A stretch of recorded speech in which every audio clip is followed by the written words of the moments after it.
नमस्कार दोस्तों, आप सभी का स्वागत है उस सफर में जहां हम जानेंगे कि मन को कैसे कंट्रोल करें, वो भी उन्हीं के बताए रास्ते पर जिनका नाम आज भी दुनिया भर में श्रद्धा और प्रेम से लिया जाता है, भगवान बुद्ध।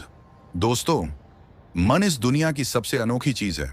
जिसने मन जीत लिया उसने पूरी दुनिया जीत ली। और आज मैं आपको वही चमत्कारी विधियां सुनाने वाला हूं जो भगवान बुद्ध ने 2500 साल पहले सिखाई थी। तो चलिए शुरू करते हैं। मन क्या है? दोस्तों, बुद्ध कहते थे, मन सब कुछ है। जैसा आप सोचते हैं वैसा ही आप बन जाते हैं। लेकिन क्या आपने कभी अपने मन को देखा है? कभी उसकी हरकतों को पकड़ा है? नहीं, क्योंकि हम या तो भूत में खोए रहते हैं या भविष्य की चिंता में। और यही वजह है कि मन हमारे बस में नहीं रहता। मन ही प्रधान है, मन ही मूल है, मन से ही सब कुछ होता है। धम्मपद। यानी ये जो दुनिया हमें बाहर दिख रही है उसका असली रंग रूप मन पर निर्भर है। जिसका मन जैसा होता है वो वैसी ही दुनिया देखता है। मन की प्रकृति, नेचर ऑफ माइंड। बुद्ध ने मन को 3 स्तरों में बांटा था। एक चित्त, कॉन्शियसनेस, अवेयरनेस, जो हर वक्त जान रहा है, देख रहा है, सुन रहा है, ये शुद्ध होता है। 2 विज्ञान, परसेप्शन, कॉग्निशन, जो चीजों को पहचानता है, जैसे ये आवाज है, ये गंध है, ये रंग है। 3 वेदना, सेंसेशन, फीलिंग, जो हर चीज पर प्रतिक्रिया करता है। अच्छा लगे तो लालच, बुरा लगे तो नफरत, यही मन को अशांत करता है। मन की चालाकी, the trickery of mind. Buddha कहते थे, मन बंदर की तरह है, हर पल पेड़ से पेड़ कूदता है, कभी भूत की याद में, कभी भविष्य की चिंता में, कभी इच्छाओं में, कभी डर में। आपने देखा होगा, जब आप चुपचाप बैठे होते हो तब भी मन चलता रहता है, सोचता रहता है, कल क्या होगा, उसने ऐसा क्यों कहा, काश ऐसा होता। बुद्ध ने इसे अनिश्रांत मन, रेस्टलेस माइंड कहा है और बताया कि जब तक ये मन ऐसे भागता रहेगा जीवन में सुकून नहीं आ सकता। मन का असली रूप, ट्रू नेचर ऑफ माइंड।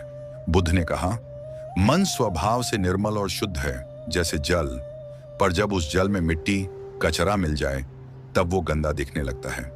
इसी तरह हमारा मन भी स्वभाव से शांत है, पर इच्छाएं, लालच, गुस्सा, मोह और डर उसे अशांत बना देते हैं।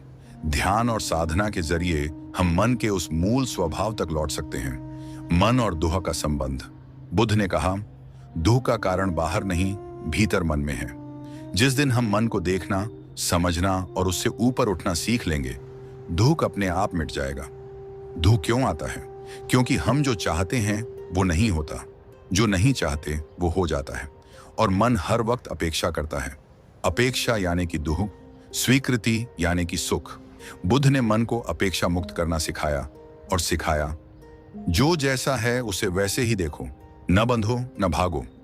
मन का नियंत्रण, how to control mind. Buddha ने 4 उपाय बताए। 1, साक्षी बनो, मन में जो भी आए उसे देखो, पकड़ो मत। 2, सांस पर ध्यान दो, जब मन भटके सांस पर लौट आओ। 3, अनित्य भावना रखो, सब कुछ बदलने वाला है। 4, करुणा और मैत्री रखो, सभी प्राणियों के लिए प्रेम रखो। अंतिम सार, बुद्ध का संदेश था, मन ही बंधन है और मन ही मुक्ति है। जैसे चाकू सब्जी काट सकता है या रक्षा भी कर सकता है, वैसे ही मन दुख भी देता है और शांति भी। जिसने मन को देखना, समझना और साधना सीख लिया, उसने जीवन का सबसे बड़ा रहस्य पा लिया। बुद्ध का एक सुंदर कथन, तुम जो सोचते हो वही बन जाते हो, तुम्हारा मन ही तुम्हारा संसार रचता है। अनित्य भावना की चमत्कारी शक्ति। अनित्य भावना क्या है? What is Anika? Impermanence.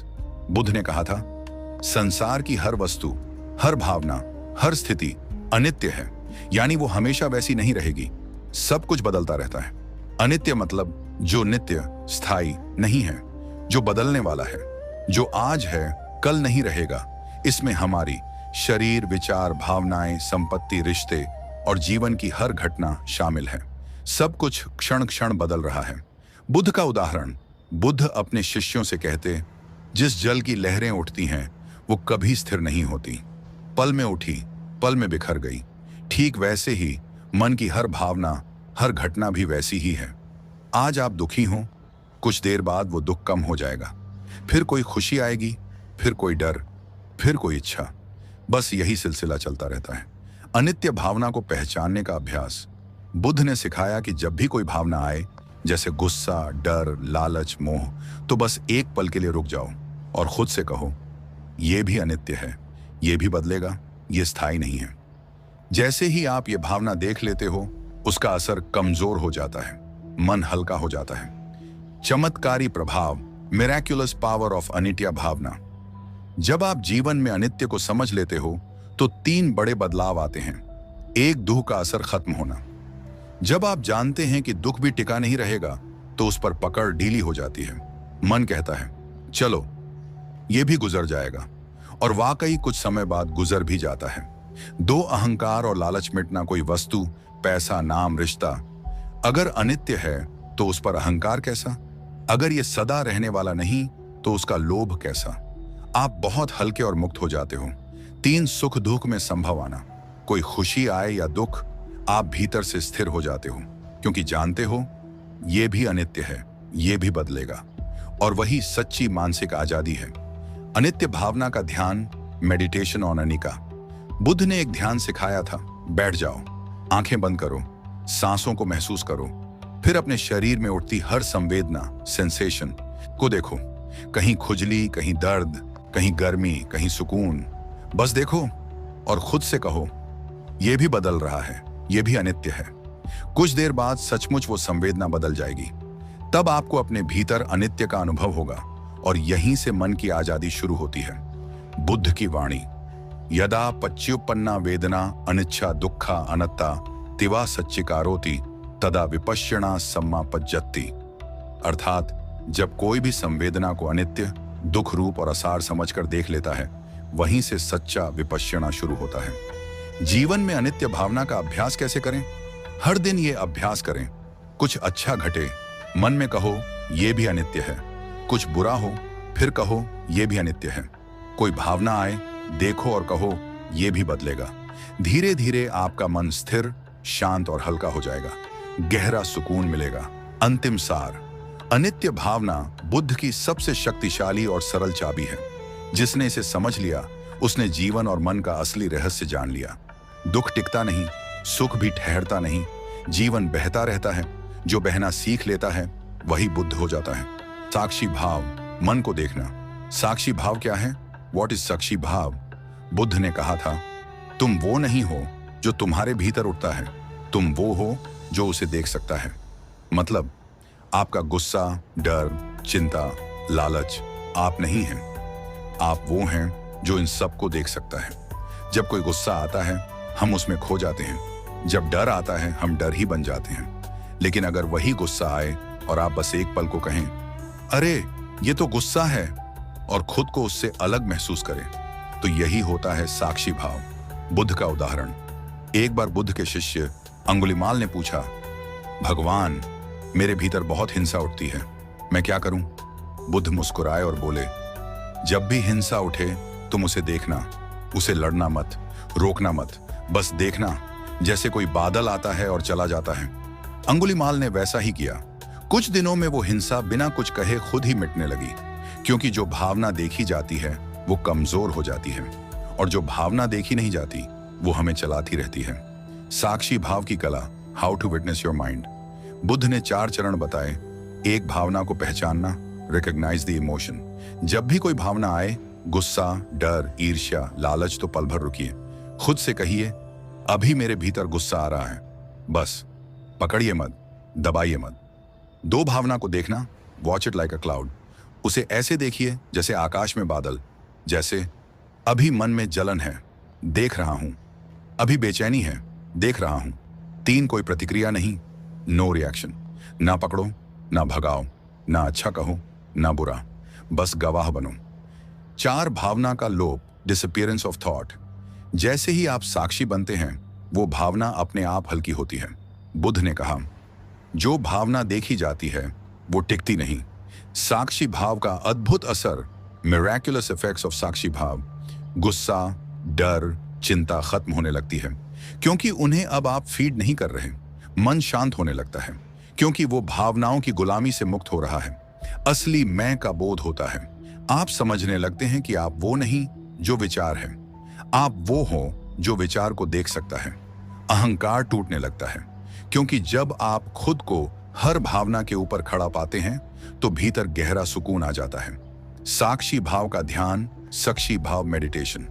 Buddha की एक साधना, एकांत में बैठिए, आंखें बंद करिए, जो जो विचार, भावना, याद, डर, छवि आए बस देखिए, कोई पकड़ धकड़ नहीं।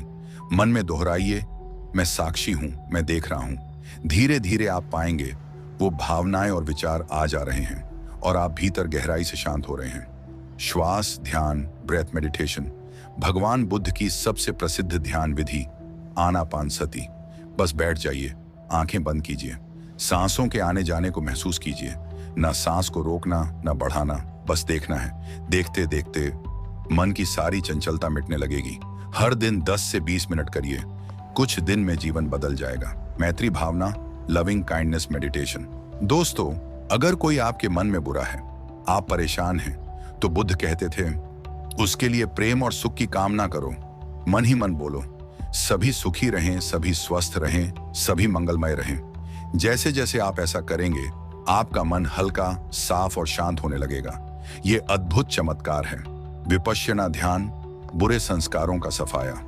बुद्ध की गहरी ध्यान विधि विपश्यना। इसमें आप अपने पूरे शरीर में आने वाली हर संवेदना को बस देखते हैं। कोई प्रतिक्रिया नहीं, सिर से लेकर पैरों तक क्या हो रहा है बस देखते जाइए। इससे आपके भीतर छुपे सारे पुराने डर, लालच, मोह, गुस्से खत्म होने लगते हैं। मन अपने आप शुद्ध और स्थिर हो जाता है। मौन साधना, नोबल साइलेंस। दोस्तों, बोलना, सुनना, पढ़ना मन को और उलझाता है, इसीलिए बुद्ध खुद कई दिन मौन रखते थे। आप भी कभी हफ्ते में 1 दिन या 1 घंटा बिना मोबाइल, बिना बात, बिना टीवी, बस अपने साथ बैठिए। शुरुआत में मुश्किल लगेगा, लेकिन धीरे धीरे वो मौन आपके भीतर इतनी गहराई लाएगा कि आप मन को पकड़ना सीख जाएंगे। विचार बदलो, जीवन बदलो। बुद्ध कहते थे, जो जैसा सोचता है वो वैसा बन जाता है।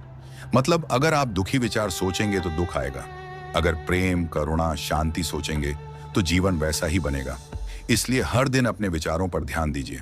सुबह उठते ही खुद से कहिए, मैं शांत हूं, मैं मजबूत हूं, मैं बुद्ध की राह पर चल रहा हूं। ध्यान का अभ्यास, गाइडेड मेडिटेशन।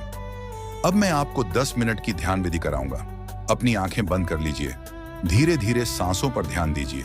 सांस आ रही है, सांस जा रही है। कोई ख्याल आए तो उसे आते जाते देखिए, ना पकड़ना, ना रोकना, बस देखना। 5 मिनट मौन। अब मन में दोहराइए, सभी सुखी रहें, सभी स्वस्थ रहें। 3 मिनट। अब धीरे धीरे आंखें खोलिए। मन कैसा है? हल्का, शांत, सुकून भरा। दोस्तों, यही वो चमत्कारी विधियां हैं जो भगवान बुद्ध ने सिखाई थी।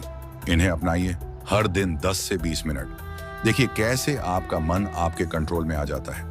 अगर आपको ये ज्ञान अच्छा लगा हो तो वीडियो को लाइक करिए, सब्सक्राइब जरूर कीजिए। धन्यवाद दोस्तों, फिर मिलते हैं अगले वीडियो में।